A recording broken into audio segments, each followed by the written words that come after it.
The Fantastic Jungles of Henri Rousseau, written by Michelle Markle, illustrated by Amanda Hall.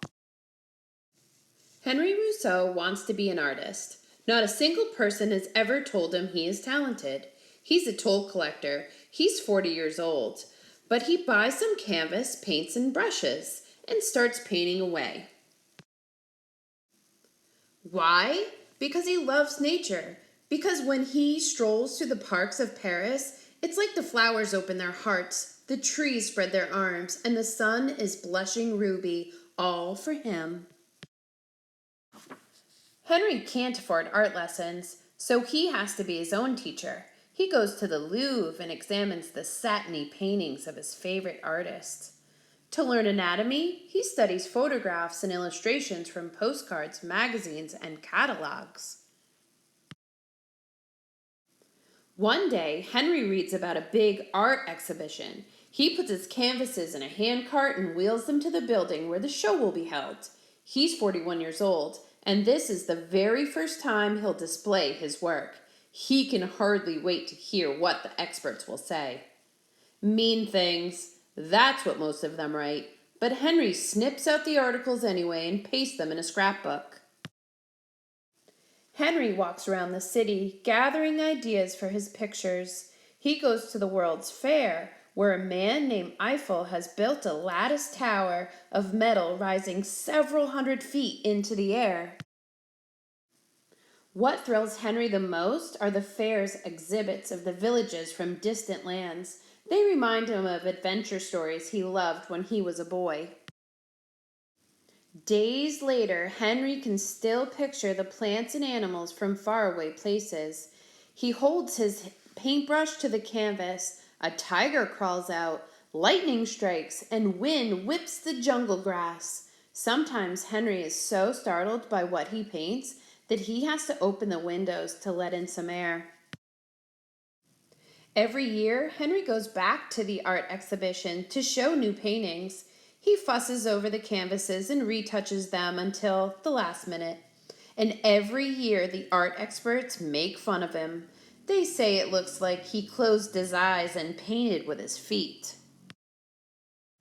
Henri keeps painting and learning. In the fall, he collects leaves from the cemetery to sketch. He spends hours drawing at Jardin des Plantes where, oh happiness, a gardener sneaks him into the hothouses. Towering palms spread their giant fans. Tropical plant fruit and flower into garlands, rockets, and rosettes of color. When Henri walks through the glass doorways, it's as though he enters into a dream. It's like he is someone else completely. One day, Henri paints a still desert night, bathed in moon glow. He sees a gypsy sleeping. A lion creeps up, but does not harm. Once again, he takes his work to the art show. This time, perhaps, he'll please the experts. His pulse races. The experts say he paints like a child. If you want to have a good laugh, one of them writes, go see the paintings by Henri Rousseau. By now, Henri is used to the nasty critics. He knows his shapes are simpler and flatter than everyone else's, but he thinks that makes them lovely. He spends all he earns on art supplies and pays for his bread and coal with landscapes and portraits. In the afternoon, he takes off his frayed smock and gives music lessons. His home is a shabby little studio where one pot of stew must last the whole week. But every morning he wakes up and smiles at his pictures.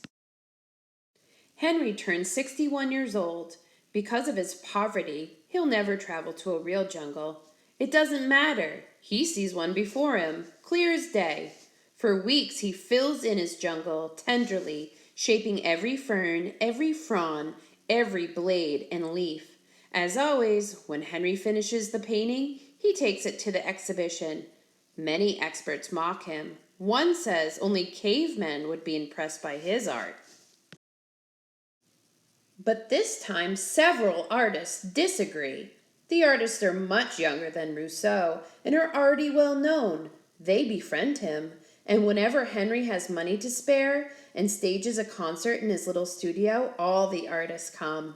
Along with the grocer, locksmith, and other folks from the neighborhood, they listen to Henry's students and friends play their musical instruments. Henry gives the shiniest, reddest apple to the children. One night, a well known artist named Picasso throws a banquet for Henry. The old man sits upon a makeshift throne. Poets recite poems for him. Guests sing songs and make speeches. Henry plays his little violin, and people dance to the music. His heart floats like an air balloon above the fields. Toward the end of his life, Henry makes a remarkable painting called The Dream, his biggest ever, and as he does every year, he displays it at the exhibition and anxiously awaits the reviews. A famous poet writes, "I don't think anyone will laugh this year. Few people do. 100 years later, the flowers still blossom, the monkeys still frolic, and the snakes keep slithering through Henry's hot jungles. His paintings now hang in museums all over the world. And do you think experts call them foolish, clumsy, or monstrous? Mais non, they call them works of art by an old man, by a one-time toll collector, by one of the most gifted, self-taught artists in history, Henri Rousseau."